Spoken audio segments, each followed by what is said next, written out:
Bismillahirrahmanirrahim. Assalamualaikum warahmatullahi wabarakatuh. Alhamdulillah, kembali lagi sahabat beriman. Semoga sahabat senantiasa dalam lindungan Allah Subhanahu wa Ta'ala dan diberikan kesehatan, yang terpenting nikmat iman dan Islam. Tak lupa kita bersolawat kepada uswah hasanah kita, Habibana wa Nabiyana Muhammad Shallallahu alaihi wasallam, kepada keluarganya, para sahabat, tabi'in, tabi'ut tabi'in, serta kepada umatnya yang istiqomah hingga akhir. Dan semoga kita diberikan syafaatul uzma, sehingga kita semua dikumpulkan di jannahnya, amin, ya Rabbal Alamin. Sahabat beriman yang dimuliakan Allah Subhanahu wa Ta'ala, kita akan membahas salah satu bulan mulia atau haram yang insya Allah baik secara dalil Quran maupun hadits-hadits syahih, yaitu keutamaan dan keistimewaan bulan Muharram. Sebelumnya silahkan klik like jika kalian menyukai video ini dan share ke teman-teman jika ingin mendapatkan pahala jariahnya, dan subscribe jika tidak ingin ketinggalan video-video selanjutnya, dan juga komen jika ingin bertanya maupun memberikan masukan dan sarannya. Terima kasih. Tak lupa kita berdoa kepada Allah Subhanahu wa Ta'ala agar senantiasa diberikan kemudahan segala urusan kita semua, amin. Baik, kita buka dengan membaca basmalah. Bismillahirrahmanirrahim. Sahabat beriman yang dimuliakan Allah, keutamaan dan keistimewaan bulan Muharram. 1. Penamaan bulan ini. Kata Muharram secara bahasa berarti diharamkan. Abu Amr ibn al-Ala berkata, dinamakan bulan Muharram karena peperangan jihad diharamkan pada bulan tersebut. Jika saja jihad yang disyariatkan, lalu hukumnya menjadi terlarang pada bulan tersebut, maka hal ini bermakna perbuatan-perbuatan yang secara asal telah dilarang oleh Allah Ta'ala memiliki penekanan pengharaman untuk lebih dihindari secara khusus pada bulan ini. Pada bulan ini, Allah melarang umatnya untuk tidak melakukan perbuatan yang dilarangnya, seperti misalnya berperang, seperti yang telah dilakukan oleh orang-orang Quraisy sebelum datangnya agama Islam. 2. Beberapa keutamaan bulan Muharram. 3. Bulan Muharram merupakan salah satu di antara bulan-bulan haram. Allah Ta'ala berfirman, A'udzu billahi minasyaitonir rajim. Inna iddatash syuhuri 'indallah 12 syahran fi kitabillah yawma khalaqas samawat wal arda minha 4 hurum dhalika ad-dinul qayyim fala tadhlimu fihinna anfusakum wa qatilul musyrikina kaffatan kama yuqatilunakum kaffatan wa'lamu annallaha ma'al muttaqin. Sesungguhnya bilangan bulan pada sisi Allah ialah 12 bulan dalam ketetapan Allah di waktu Dia menciptakan langit dan bumi, di antaranya 4 bulan haram. Itulah ketetapan agama yang lurus. Maka janganlah kamu menganiaya diri kamu dalam bulan yang 4 itu, dan perangilah kaum musyrikin itu, semuanya sebagaimana mereka pun memerangi kamu semuanya. Dan ketahuilah bahwasanya Allah beserta orang-orang yang bertakwa. Quran, Surat At-Taubah, ayat 36. Pada ayat ini menerangkan kepada kita bahwa setelah penciptaan langit dan bumi, Allah menciptakan bulan yang berjumlah 12 bulan, yang mana bulan tersebut merupakan bulan tahun Hijriah. Dalam bulan-bulan tersebut terdapat 4 bulan yang paling istimewa di antara bulan yang lainnya, salah satunya adalah bulan Muharram. Pada bulan Muharram, Allah mengharamkan umat Islam melakukan perbuatan yang dilarang, membunuh dan berperang. Tetapi di sana juga menjelaskan bahwa orang Muslim harus memerangi orang kafir yang selalu mengajak kepada kehancuran. Yang dilakukan orang kafir adalah bukan karena ingin merampas harta seperti yang dilakukan sebelum datangnya Islam, merebut kekuasaan, balas dendam seperti yang telah dialami ketika umat Islam mengusir orang kafir untuk meninggalkan Makkah dan Madinah, tetapi mereka menginginkan agama Islam hancur. Salah seorang ahli tafsir dari kalangan tabi'in yang bernama Khatadah bin Di'amah Sadusi rahimahullah menyatakan, amal soleh lebih besar pahalanya jika dikerjakan di bulan-bulan haram, sebagaimana kezaliman di bulan-bulan haram lebih besar dosanya dibandingkan dengan kezaliman yang dikerjakan di bulan-bulan lain, meskipun secara umum kezaliman adalah dosa yang besar.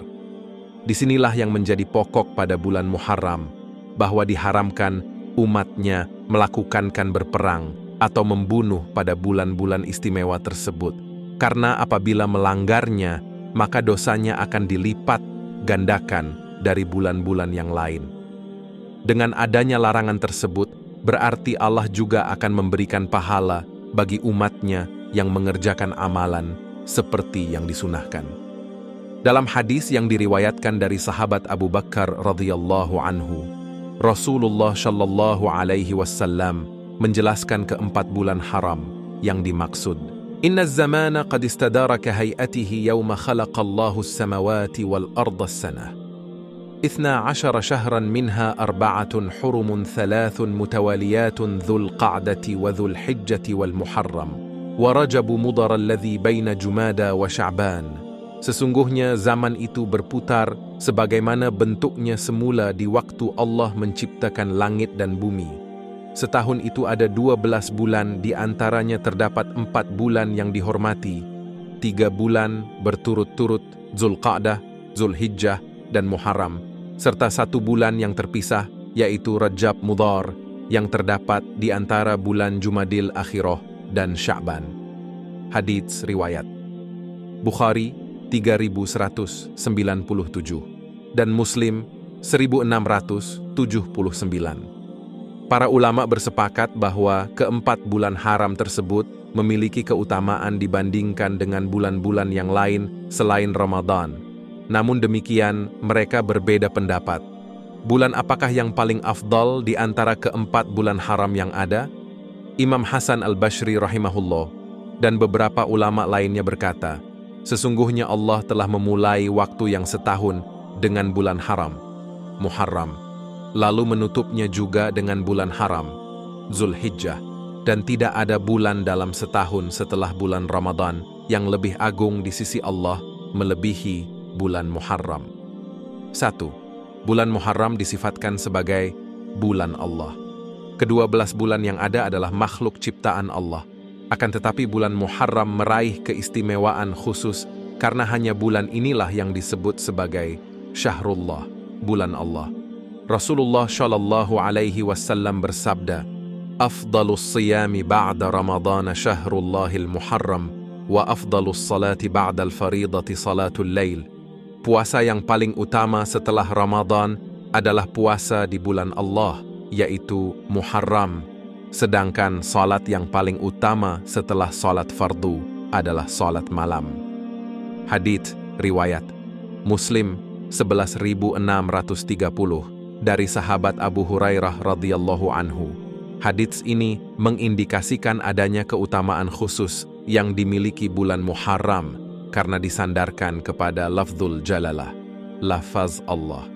Para ulama telah menerangkan bahwa ketika suatu makhluk disandarkan pada lafzul jalalah, maka itu mengindikasikan tasyrif, pemuliaan terhadap makhluk tersebut. Sebagaimana istilah Baitullah, rumah Allah, bagi masjid, atau lebih khusus Ka'bah dan Naqatullah, unta Allah, istilah bagi unta Nabi Sholeh alaihi salam, dan lain sebagainya. Al-Hafiz Abul Fadl Al-Iraqi rahimahullah menjelaskan, apa hikmah dari penamaan Muharram sebagai Syahrullah, bulan Allah, sementara seluruh bulan milik Allah? Mungkin dijawab bahwa hal itu dikarenakan bulan Muharram termasuk di antara bulan-bulan haram yang Allah haramkan padanya berperang.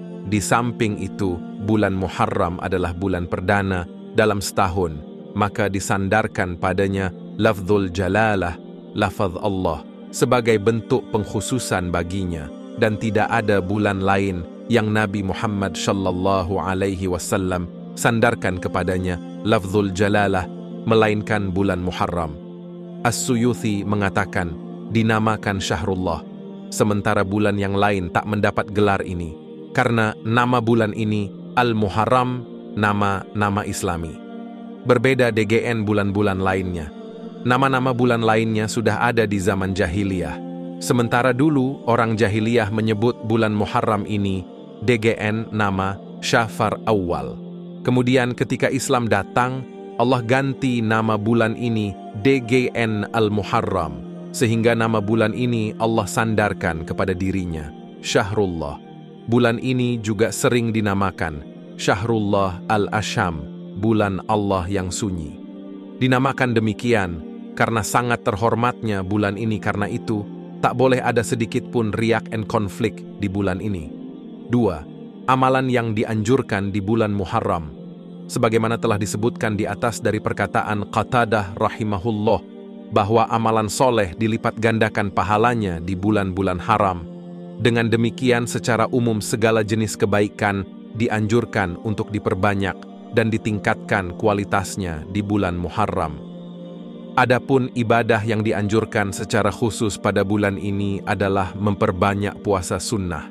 Sebagaimana yang telah disebutkan dalam hadits yang diriwayatkan oleh Abu Hurairah radhiyallahu anhu, beliau berkata, Rasulullah shallallahu alaihi wasallam bersabda, Afdalus siyami ba'da Ramadan, Syahrullahil Muharram, wa afdalus salati ba'dal faridah, Salatul Lail.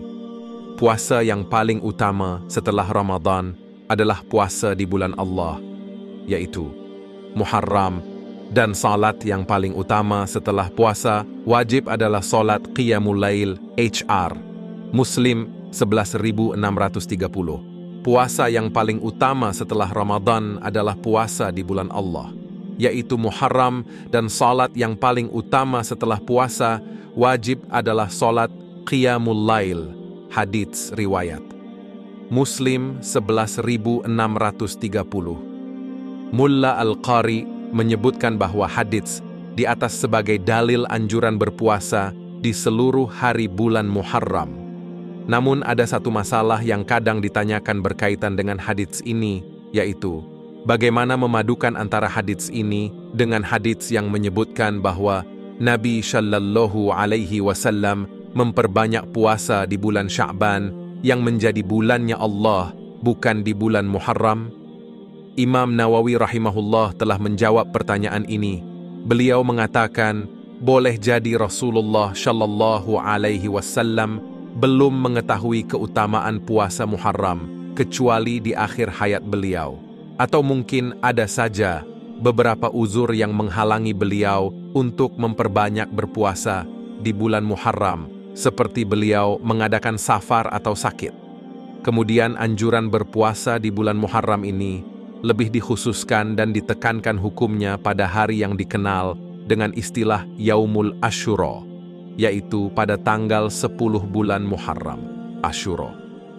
Asyura berasal dari kata asyarah yang berarti 10. Pada hari Asyura ini Rasulullah Shallallahu Alaihi Wasallam mengajarkan kepada umatnya untuk melaksanakan satu bentuk ibadah dan ketundukan kepada Allah Ta'ala, yaitu ibadah puasa, yang kita kenal dengan puasa Asyura.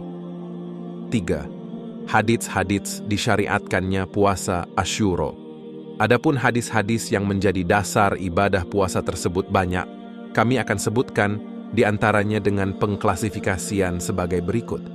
Kaum Yahudi juga berpuasa di hari Asyura, bahkan menjadikannya sebagai Id atau hari raya. An Ibni Abbasin radhiyallahu anhuma qala, قدم النبي صلى الله عليه وسلم المدينة فرأى اليهود تصوم يوم عاشوراء فقال ما هذا؟ قالوا هذا يوم صالح هذا يوم نجى الله بني إسرائيل من عدوهم فصامه موسى قال فأنا أحق بموسى منكم فصامه وأمر بصيامه. Ibnu Abbas radhiyallahu anhuma berkata, ketika Rasulullah Shallallahu Alaihi Wasallam tiba di Madinah, beliau melihat orang-orang Yahudi berpuasa pada hari Asyura. Maka beliau bertanya, hari apa ini?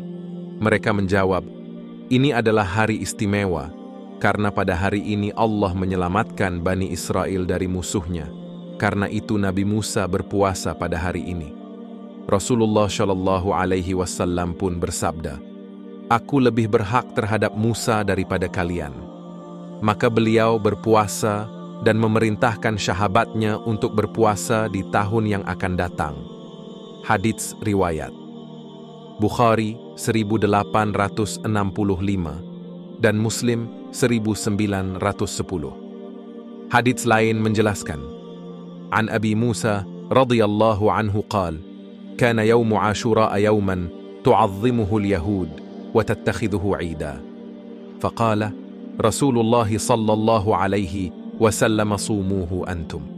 Dari Abu Musa radhiyallahu anhu berkata, hari Asyura adalah hari yang diagungkan oleh orang Yahudi dan mereka menjadikannya sebagai hari raya. Maka Rasulullah sallallahu alaihi wasallam bersabda kepada umatnya, berpuasalah kalian pada hari itu. Hadits riwayat Bukhari 1866 dan Muslim 1912. Lafal hadits ini menurut periwayatan Imam Muslim. Kaum Quraisy di zaman jahiliyah juga berpuasa Asyura dan puasa ini diwajibkan atas kaum muslimin sebelum kewajiban puasa Ramadan. An Aisyah radhiyallahu anha qalat kana yawmu Ashura tasumuhu Quraisy fil jahiliyah wa kana Rasulullah sallallahu alaihi wasallam yasumuhu falamma qadima al-Madinah samahu wa amara bi siyamihi falamma furida Ramadan taraka yawma Ashura faman sha'a samahu wa man sha'a tarakah. Muttafaqun alaih. Dari Aisyah radhiyallahu anha berkata, kaum Quraisy pada masa jahiliyah juga berpuasa di hari Asyura dan Rasulullah Shallallahu Alaihi Wasallam juga berpuasa pada hari itu. Ketika beliau telah tiba di Madinah, maka beliau tetap mengerjakannya dan memerintahkan umatnya untuk berpuasa. Setelah puasa Ramadan telah diwajibkan, beliau pun meninggalkan kewajiban puasa Asyura, seraya bersabda, barang siapa yang ingin berpuasa, maka silakan tetap berpuasa, dan barang siapa yang tidak ingin berpuasa, maka tidak mengapa. Hadits riwayat Bukhari 1863 dan Muslim 1897.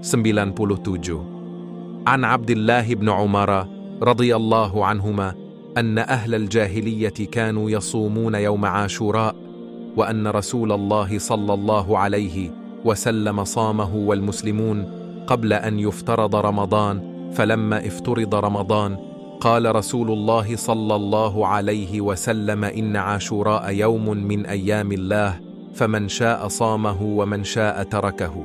رواه مسلم. Dari Abdullah bin Umar radhiyallahu anhuma, urutan ketiga, puasa tanggal 10 saja. Kesimpulan Ibnul Qayyim di atas didasari dengan sebuah hadits dari Ibnu Abbas radhiyallahu anhuma.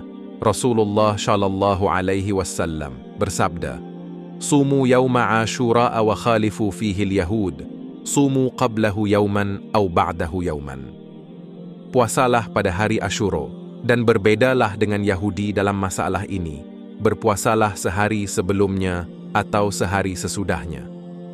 Hadits riwayat Imam Ahmad 2047, Ibnu Khuzaimah 2095, dan Baihaqi 8667. Namun hadits ini sanadnya lemah.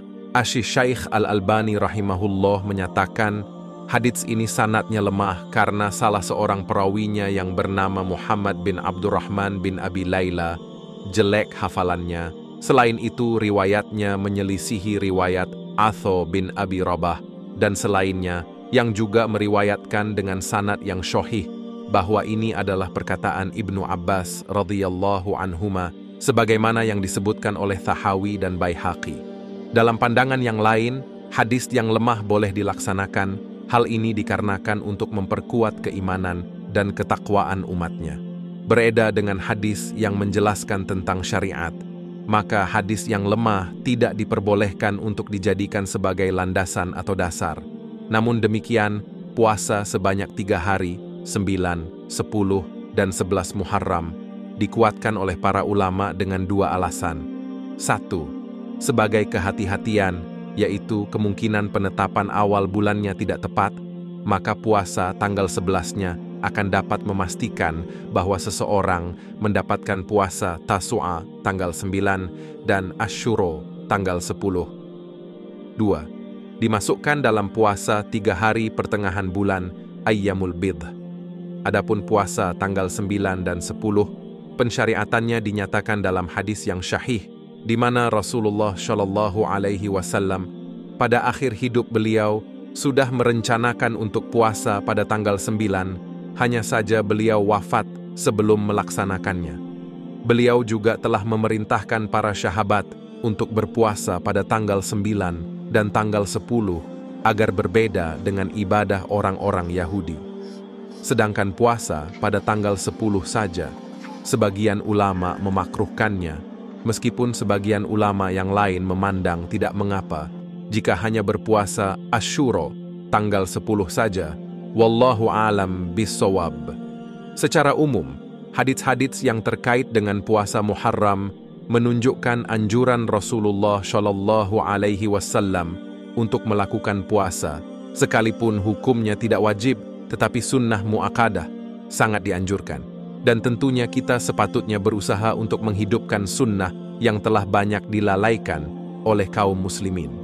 Keterangan 1. Tarikh Ad-Dimashq 1/51. 2. Tafsir Al-Baghawi dan Tafsir Ibnu Katsir. 3. Lathaif Al-Ma'arif halaman 36. 4. Hasyiah As-Suyuthi ala Sunan An-Nasa'i. 5. Syarh Suyuthi ala Syahih Muslim 3/252. 6. Lathaif Al-Ma'arif halaman 34. 7. Al-Minhaj Syarah Syahih Muslim bin Hajjaj. 8. Za'adul Ma'ad 2/63. 9. Ta'liq Syahih Ibnu Khuzaimah 3/290. Wallahu alam bissawab. Sahabat beriman yang dimuliakan Allah Subhanahu wa Ta'ala, kita cukupkan dahulu pembahasan kita kali ini. Semoga bermanfaat, dan semoga sahabat semua bisa mengamalkan sunnah-sunnah beliau Shallallahu Alaihi Wasallam dan juga menambah wawasan keilmuan kita, serta senantiasa istiqomah dalam ketaatan kepada Allah Subhanahu wa Ta'ala. Amin. Ya Rabbal Alamin. Yang hak datangnya dari Allah, dan yang salah tentunya dari diri saya pribadi yang lemah.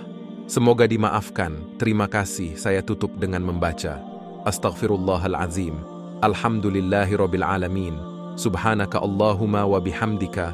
Astaghfiruka wa atubu ilaik. Shadaqallahul azim. Ila liko. Wassalamualaikum warahmatullahi wabarakatuh.